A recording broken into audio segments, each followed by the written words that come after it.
from the Animal Hospital of Statesville, and this is our uber cool moderator Kyle that helps us with all these videos. And we are here today to talk about an infectious disease known as Leptosporosis. And some of you may know something about it. We talk about it quite a bit during our annual exams.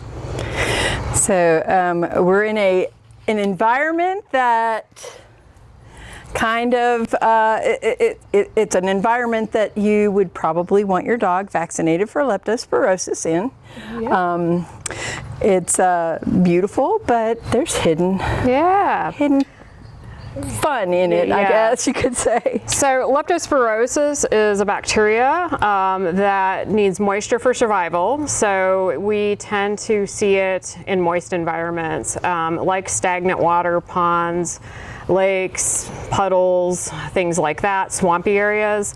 It is a bacteria that is shed in the urine of rodents, wildlife, and sometimes dogs that are carriers. So these are dogs that have it and don't show any signs. They're not sick, but they shed it into the environment. So dogs that have access to these moist environments, my swimmers, my hikers, my outdoor lifestyle dogs, may be at a little higher risk for it. And as we go on in the segment, we'll talk about a vaccine. So, okay, what about farm dogs? There's often ponds there, so that's probably a likely. Definitely ponds, and of course wherever you have farm animals, oftentimes you have feed, oftentimes you have rodents. So so there may be a lot of carrier animals that can shed it into an environment that could expose a dog. So what are the signs when a dog gets sick with lepto? They're pretty nebulous signs. So usually the dog will develop a fever, stop eating. Sometimes it'll start to vomit. Sometimes it causes liver problems sometimes. So we may see some icterus or jaundice of the gums. And jaundice skin. means they kind of turn a yellowish, turn a yellow color. Yep. And then sometimes if it affects the clotting abilities of the body, they can have some bleeding, out different orifices as well. Oftentimes it affects the kidneys as well, so that causes the vomiting often. So how is lepto diagnosed in a dog? Lepto is diagnosed, it can be kind of a tough thing to diagnose sometimes, but we look at history, what's the dog's lifestyle, could this dog be at risk for lepto? Has it been vaccinated prior? That there may be a little bit lower risk for a vaccinated dog.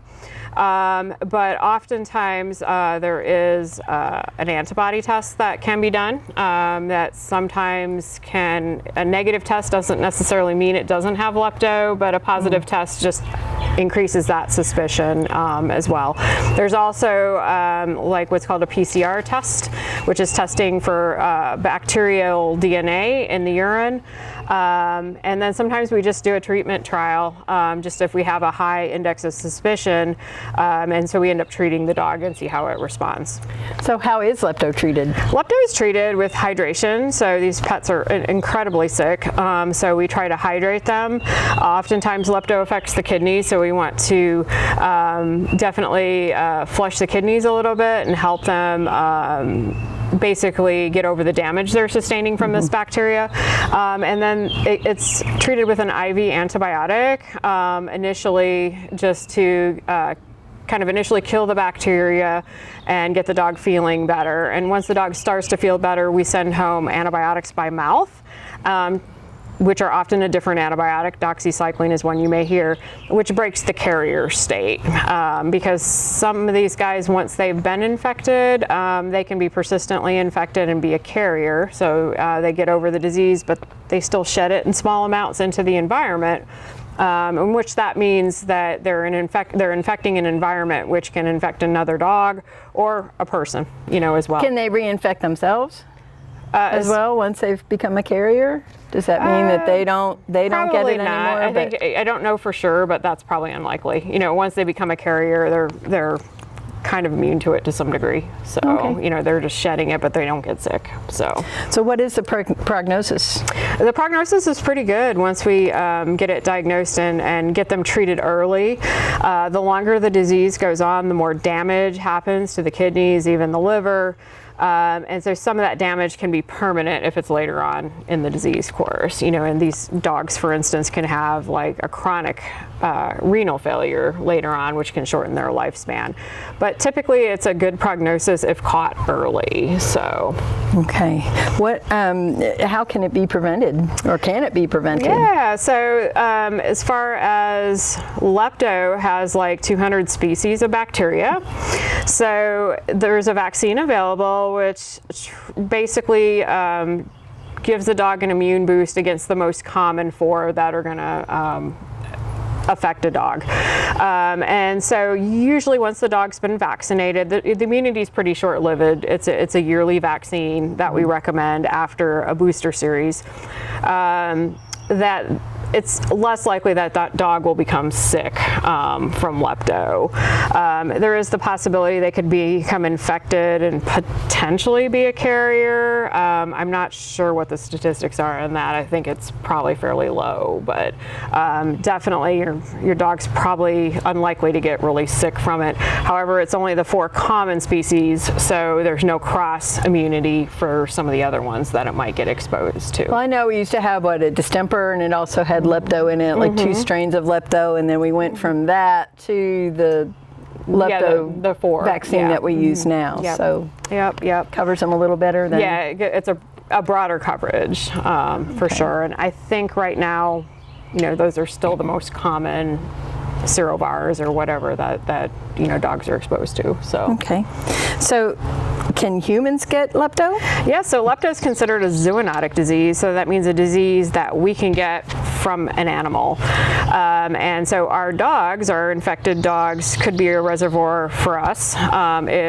Typically you get infected, or the dog even gets infected from direct contact with contaminated urine, or soil, water that's been contaminated with bacteria. So basically, the dog, we can get it just like a dog can as well. So, and our dog can be a reservoir for us if it gets sick. We want to basically wash our hands, handle. This is our unpaid actor that we used. Harper, not our dog, but very sweet.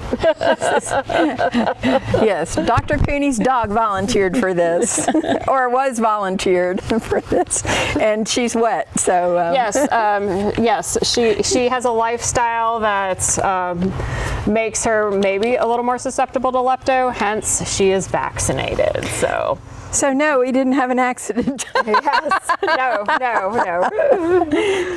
So what else do we need to know about lepto? How common is it? So as far as common in people, it tends to be more of a tropical, subtropical disease area of the world. So that's where you tend to see it mostly in people. So it needs warmth, it needs moisture. So like in flooding areas, jungle areas, that sort of thing. About, I think 500,000 people a year get diagnosed with it. So, wow. yeah. Well, worldwide though, yeah, right? worldwide. So. Yeah.